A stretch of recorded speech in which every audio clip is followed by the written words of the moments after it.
Hello everyone, welcome to star IQ. Star IQ के इस educational platform पे आप सभी का बहुत बहुत स्वागत है। 10 अप्रैल 2022 के हरियाणा करंट अफेयर इस वीडियो में हम पढ़ने वाले हैं। आशा है कि आप लोग बहुत अच्छे होंगे और स्टार आईक्यू चैनल को आप लोगों ने सब्सक्राइब कर लिया है। अगर नहीं किया है तो करिएगा और अपने दोस्तों को भी शेयर कीजिएगा। वीडियो अगर आपको पसंद आती है तो प्लीज वीडियो को लाइक भी करिएगा। मुझसे ही अगर आप लोग पढ़ना चाहते हैं अनअकैडमी पे तो दोस्तों आप लोग अनअकैडमी एप्लीकेशन पे मुझे सर्च कर सकते हैं। सुनील कुमार सर्च करेंगे तो आप लोगों को मेरा प्रोफाइल मिलेगा और मुझे फॉलो कर लेना ताकि मेरी हर एक स्पेशल क्लास का आप लोगों को नोटिफिकेशन जाए। इसके अलावा दोस्तों आप लोग जो है यहाँ पे एक स्टार आईक्यू कोड का यूज कर सकते हैं, दैट इज रेफरल कोड, और इस कोड का यूज करोगे तो आप लोगों को इंस्टेंट 10% का डिस्काउंट मिलेगा कोई भी कोर्स अगर आप वहां पे लेते हैं तो। दोस्तों आने वाले 24 अप्रैल को अनअकैडमी पे एक अल्ट्रा कॉम्बैक्ट होने वाला है तो आप उसको भी एनरोल कर सकते हैं, जिसमें आपको एक बेहतरीन स्कॉलरशिप टेस्ट देखने को मिलेगा। प्यारे बच्चों, आज 10 अप्रैल है या आज एक बहुत ही सिंपल सा डे लग रहा है हमें तो, लेकिन मेरे लिए बहुत इंपॉर्टेंट डे है ये। क्यों?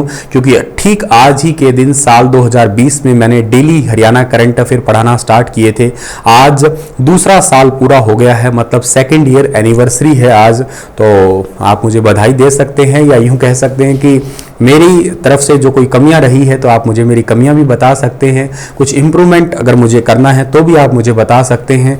बाकी आप सभी ने मुझे बहुत सारा प्यार दिया, बहुत बहुत शुक्रिया, धन्यवाद इस पूरी स्टार आईक्यू फैमिली का। ऐसे ही हम बढ़ते रहें, हर साल दर बदर ये हमारी एनिवर्सरी चलती रहे, क्योंकि करंट अफेयर है ये सब्जेक्ट तो एक ऐसा सब्जेक्ट है या एक ऐसा टॉपिक है जो चाहे आप जो भी लग जाएंगे तो भी आपके लिए वैल्यूबल होगा। क्यों वैल्यूबल होगा? क्योंकि हरियाणा के अखबार पढ़ने की जरूरत नहीं पड़ती। मेरे एक चाचा जी है, वो मेरी वीडियो हर रोज देखते हैं। वो तो खैर उनको कौन सा जॉब लगना है, पर वो इसलिए देखते हैं कि ये फालतू के अखबार पढ़ने या अखबार के जो चीजें देखनी उससे अच्छा है कि काम की खबरें हैं ये 5-10 मिनट में तो सुना देता है, इसलिए भी तेरी वीडियो में रोज देख लेता हूं। तो आपके जॉब लगने के बाद भी वैल्यूएबल इंफॉर्मेशन के लिए भी आप इस चैनल को रख सकते हो, और जब तक जॉब नहीं लगती तब जॉब के लिए जो ये क्वेश्चन है इनको आप क्वेश्चन रूपी याद कर ही सकते हो, है ना।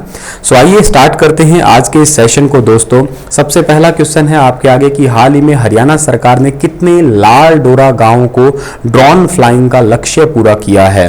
तो अभी हाल ही में हरियाणा सरकार ने 6286, यानी कि सवाल का बी वाला ऑप्शन जो है ना सवाल का ठीक रहेगा। हरियाणा के 6286 लाल डोरा गांवों में ड्रोन फ्लाइंग का लक्ष्य पूरा किया है। सर ये क्या है, इसका मतलब क्या है? देखो भाई, हरियाणा के अंदर ना गांवों को लाल डोरा मुक्त करना है, लेकिन उनको पहले पता तो लगाना जरूरी है ना कि कितना एरिया है वो लाल डोरा के अंदर शामिल है। तो इसके लिए ड्रोन के माध्यम से जो है ये सर्वेक्षण किया गया है हरियाणा में, और जिसमें टोटल 6286 गांव हैं, इनको ड्रोन फ्लाइंग का लक्ष्य पूरा कर लिया है। आपको मैं थोड़ा सा हिस्ट्री बताऊं इसका या बैकग्राउंड बताऊं तो ये बात है कि जिसमें आपको 26 जनवरी 2020 की बात है, तब हरियाणा का करनाल का सिरसी गांव है वो लाल डोरा मुक्त गांव बना था। हरियाणा का सबसे पहला गांव था वो।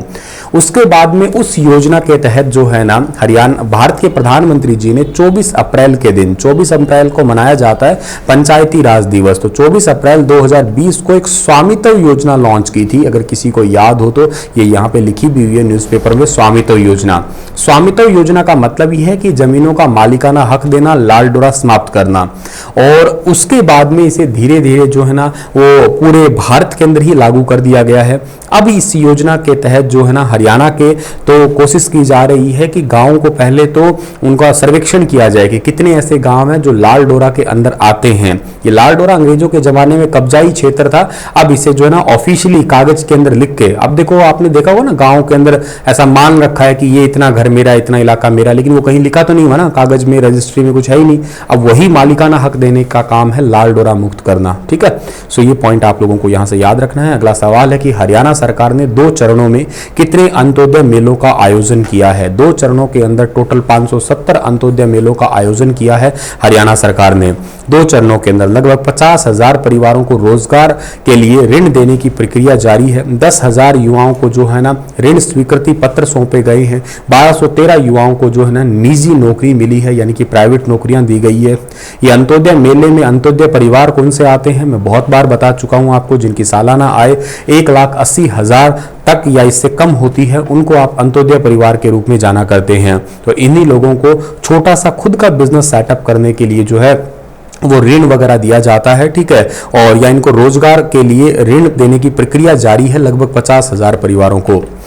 हरियाणा के अंदर परिवार पहचान पत्र के साथ हरियाणा में कितनी योजनाओं को जोड़ा गया है? तो परिवार पहचान पत्र के साथ हाल ही में टोटल 4 योजनाओं को जोड़ा गया है, जिसमें से बुढ़ापा पेंशन योजना है, एक आयुष्मान भारत योजना है, एक आपका जाति प्रमाण पत्र योजनाएं हैं, एक पीडीएस योजनाएं हैं। तो इन सभी को जोड़ा गया है। बुढ़ापा पेंशन वगैरह की जितने भी परिवार पहचान पत्र, जैसे फॉर एग्जाम्पल मान लेते हैं जो परिवार की सालाना आय 1,80,000 से कम है तो उसको आयुष्मान भारत योजना का लाभ दिया जाएगा, स्वतः ही लाभ मिल जाएगा, क्योंकि परिवार पहचान पत्र के साथ में ऑटोमेटिक सारी जो है ना योजनाएं कनेक्ट होगी तो सरकार को भी पता लग जाएगा। कोई 60 साल का होगा, अपने आप ही उसकी पेंशन है वो स्टार्ट कर दी जाएगी बाद में। हरियाणा सरकार ने कुशल व अकुशल श्रमिकों की दिहाड़ी में कितने परसेंटेज की बढ़ोतरी की है? कुशल और अकुशल श्रमिकों की दिहाड़ी में 3.89% की जो है ना बढ़ोतरी की है अभी हाल ही में। 295 रुपए से लेके 396 रुपए तक का फायदा जो है ना मिलने वाला है। ये बढ़ी हुई दरें जो है ना 1 जनवरी 2022 से लागू की जाएगी। अकुशल श्रमिकों का न्यूनतम दैनिक वेतन 388.42 रुपए और मासिक 10,098 रुपए 88 पैसे तय किया गया है। अर्धकुशल ए कैटेगरी के श्रमिकों को अब 10,293 रुपए की बजाय 10,607 रुपए मासिक दिए जाएंगे। कैटेगरी बी के अंदर 10,808 से बढ़ा के 11,133 और जो अच्छे हैं या हाईली स्किल्ड पर्सन है या श्रमिक है उनको 12,511 रुपए की बजाय 12,888 रुपए दिए जाएंगे। तो 10वीं पास से कम के श्रमिक हैं उनको 10,603, 12वीं पास को 11,133 और स्नातक या इससे ऊपर की पढ़ाई करने वाले जो स्टाफ है इनको 11,690 रुपए मासिक मिलेंगे। ये कुछ नई दरें हैं बढ़ोतरी की हुई जो मैंने आपके आगे शेयर की है। हाल ही में हरियाणा साहित्य अकादमी द्वारा किसे विशेष साहित्य साधना सम्मान जिसकी राशि है 5 लाख रुपए इसको देने का निर्णय किया है? काफी अच्छा सवाल है। इस सवाल का ठीक आंसर रहेगा डॉक्टर जय भगवान गोयल। डॉक्टर जय भगवान गोयल को कुरुक्षेत्र को आजीवन साहित्य साधना के लिए अकादमी द्वारा विशेष साहित्य साधना सम्मान के लिए एक साहित्य साधना सम्मान देने की घोषणा की है जिसकी राशि है 5 लाख रुपए, ठीक है।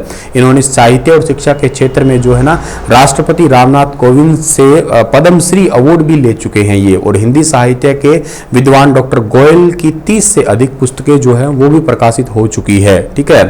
इसी प्रकार अकादमी द्वारा समग्र लेखन के लिए राष्ट्रीय स्तर पर प्रदान किए जाने वाला आजीवन साहित्य साधना सम्मान जिसकी राशि 7 लाख रुपए है, इसके लिए राष्ट्रीय स्तर पर ख्याति प्राप्त वरिष्ठ साहित्यकार रोहित यादव मंडी अटेली इनका चयन किया गया है। एक सवाल में ही 2 सवाल है, थोड़ा याद रखना आप लोग।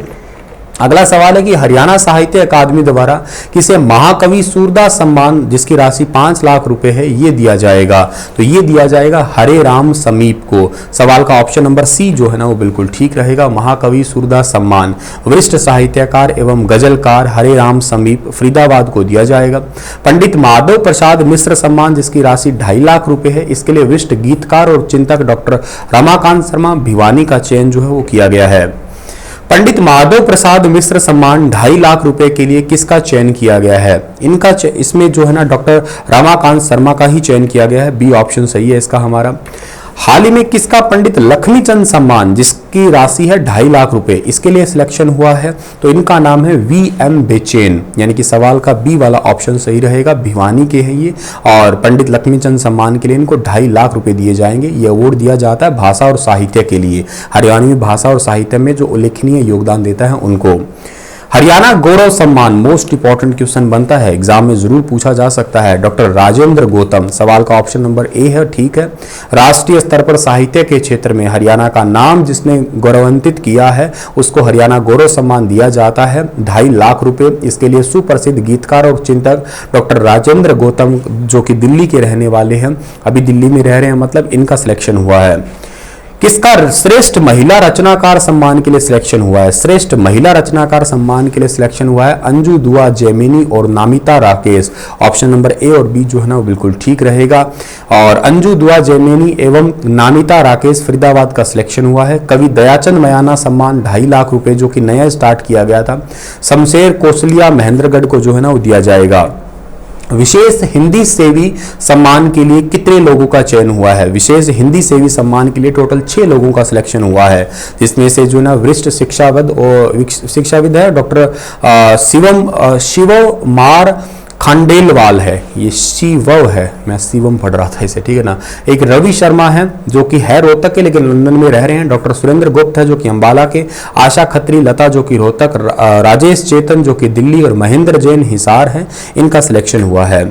सो आज का सेशन इतना ही था, ये बेहद इंपॉर्टेंट सेशन था। अब आप कमेंट में मुझे ये लिख के बताइए कि साहित्य अकादमी जो है ना संस्था, इसके बारे में पूरा डिटेल से लिख के बताइए। इसकी स्थापना कब हुई, इसके अध्यक्ष कौन है, इसके उपाध्यक्ष कौन है, इसकी मासिक पत्रिका का नाम क्या है, इसके बारे में पूरी डिटेल से मुझे आप बताइएगा, सारी static points. Thank you so much. कल फिर मिलूंगा 11 अप्रैल के साथ में।